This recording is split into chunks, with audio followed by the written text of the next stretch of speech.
What is good, everyone? It's Al again from Exiles. I know, right? 2 videos in 2 consecutive days. I know, it's just absolutely insane, but I told you I was going to be doing my Cubic deck profile after this, so I'm doing it.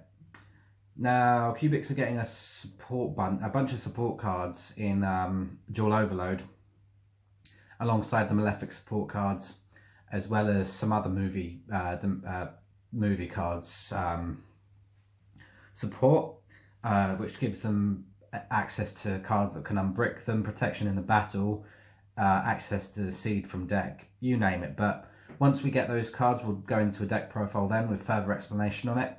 But here is just a simple classic Cubic deck profile with a little bit of spice inside for you to enjoy. So Cubics are basically a going second deck that are built to OTK your opponent in the simplest and most efficient way possible. You summon Crimson Nova. This guy can attack your opponent's monster. If it destroys an opponent's monster by battle, it can attack again. You can summon him by revealing 3 Cubic cards with different names in your hand. And during the end phase, both players take 3,000 damage if he's still face up on the field. So this guy just cleans house and wins you games. But he's not always enough. So we're starting with 3 of him. Pretty standard. And then 3 of the best card in the deck, Doozer.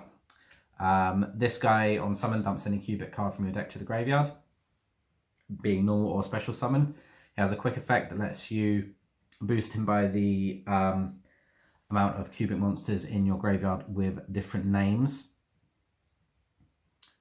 Once a monster is sent to my graveyard this turn, he can do that basically. So if any of your monsters get sent to the graveyard, he can gain 200 attack for each monster with a different name in your graveyard until the end of the turn. But you just use him for his dump effect. You can dump the spell and traps to the graveyard, which net you more advantage.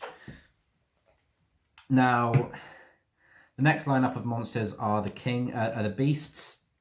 When the new support comes, you really don't need to play like at least these guys, or maybe cut the middle line out, because the middle line is essentially the worst out of all of them, because at least with the first stage, like Dark Garnex and Giragal, you can send a Cubic from your field to the graveyard to summon them, but the middle stage requires 2, and it's just so slow.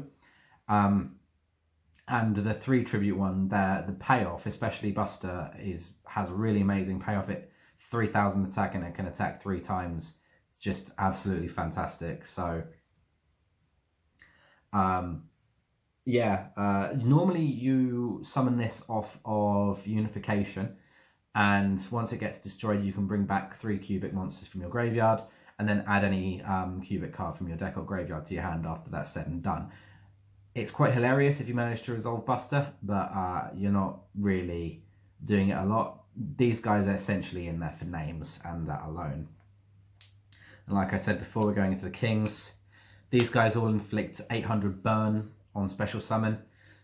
This requires 1, this requires 2 tributes, and this requires 3 to special summon it. Indiora carries the same clause as Buster. So when it's sent to the graveyard, you get to revive 3 and then search a Cubic card. And these guys can revive just V-Jam the Cubic seed from your graveyard if they do battle, whereas the beasts have to destroy a monster by battle to revive 2 V-Jams from your graveyard, and then they work their way up. So Giragal battles, inflicts damage,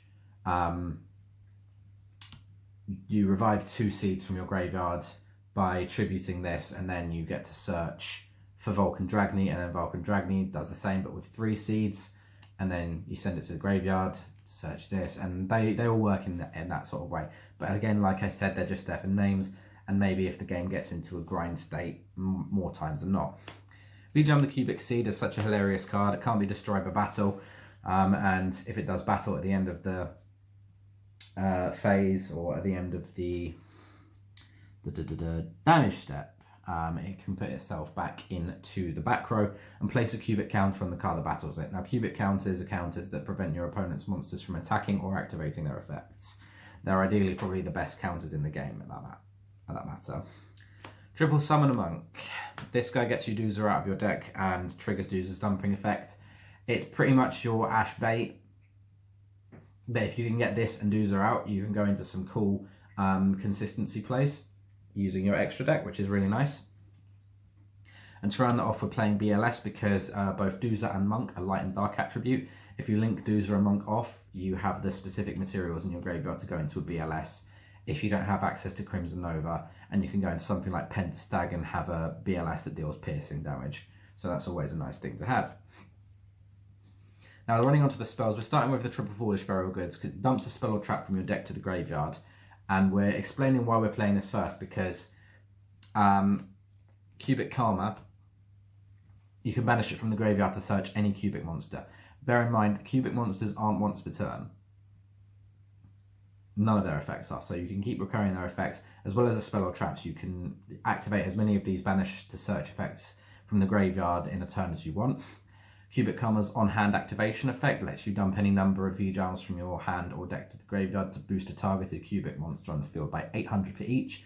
And it also has a nice special effect that if a V-Jam is summoned by the effect of a monster, a cubic monster you control, you can, I believe, halve your opponent's life points. So that's another little spicy layer on top of it. Cubic Wave.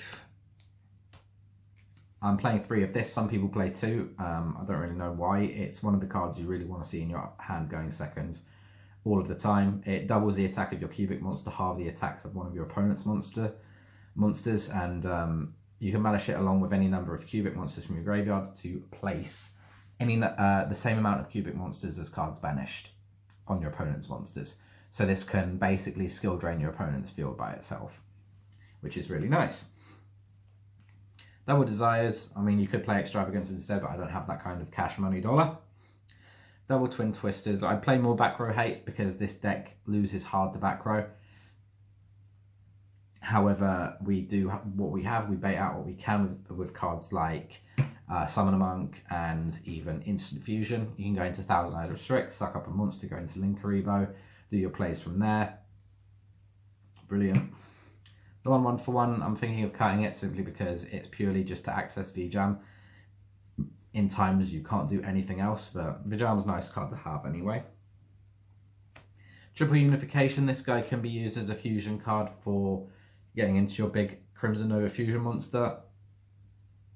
However, you use it for its graveyard effect. So if a cubic monster is sent from the field to the graveyard, even if it's used as link material or whatever, you can banish Unification and special summon any level 4 or lower cubic monster from your deck, ignoring its summoning conditions, and it can't be destroyed by battle or card effects for the rest of this turn.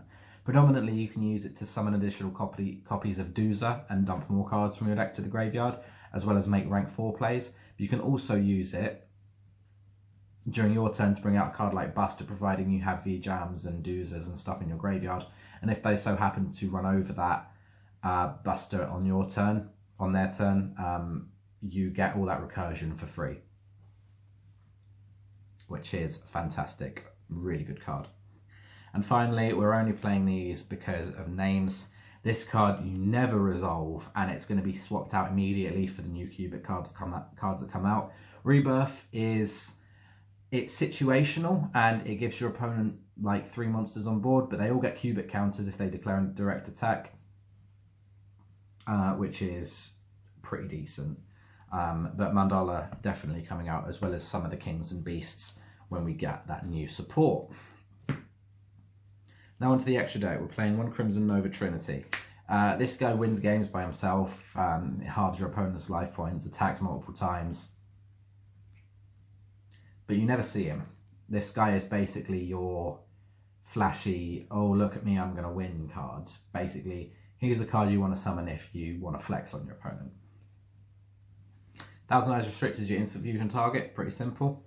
Princess Sprite, in the unfortunate circumstance that you have a couple of V-Jams on the field and want to dig into your deck for some of those elusive cubic spell and traps. And now for the best extra deck monster here, we have Dagaris the Timeless. This card wins you games by itself in cubics. So many times you don't have enough names to summon Crimson Nova. You can just go summon a monk into Doozer, overlay into this, unbrick yourself, and then kill your opponent. This card is fantastic. Tornado Dragon for additional back row hate. Abyss Dweller if you're forced to go first and are going up against an opponent that has a pretty big graveyard setup. Big-Al-YGO for stalling, again in the event of going first. Gustav Max, because sometimes you're just that bit short of killing your opponent. The MR5 for sending cards like V-Jump and Thousand Eyes Restrict to the graveyard, triggering Unification in the process. Wee Witch never really comes up, but it's a fantastic card to have anyway. Pentastag, it gives Crimson Nova and Blackluster Soldier piercing damage. I don't think I really need to explain more than that. If your opponent has set some defense position monsters, well, they're going to have a bad day. One Equimax for additional shafting capabilities, and just some random extra deck padding like Trisbana, Bomber Dragon, and Borreload Dragon. So yeah, guys, that wraps up the Cubic deck profile. Let me know what you thought about it. I'll be profiling this deck once Dual Overload comes out. I'll be getting a couple of those. Hopefully we get that Crystron Halquifibrax, whatever it's called, in the process. But thank you very much for watching, and I will see you later.